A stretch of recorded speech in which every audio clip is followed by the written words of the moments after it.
бе, колата не ме слуша. В София всеки ден се движат 650 хиляди автомобила.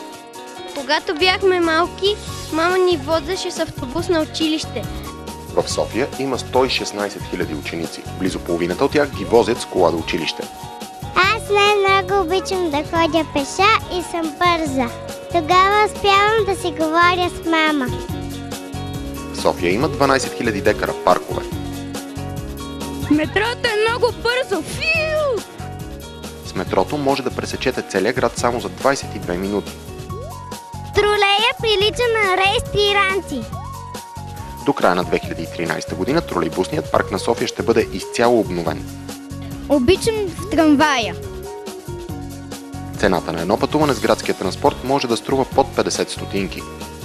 Приятелките ни много обичаме да се возим на автобуса. Много е яко!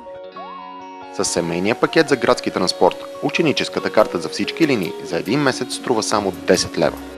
Чуйте децата, понякога те са по-умни от възрастните. Как? Утре заведете своето дете до училище пеша или с градски транспорт. Сигурна съм, че можете да научите много неща, които до сега не сте успяли да чуете. Как? Спрете да съзирате в светофара, слушайте се в децата си. Ще ходим с автобус, ще станем автобус. Чакам те на спирката.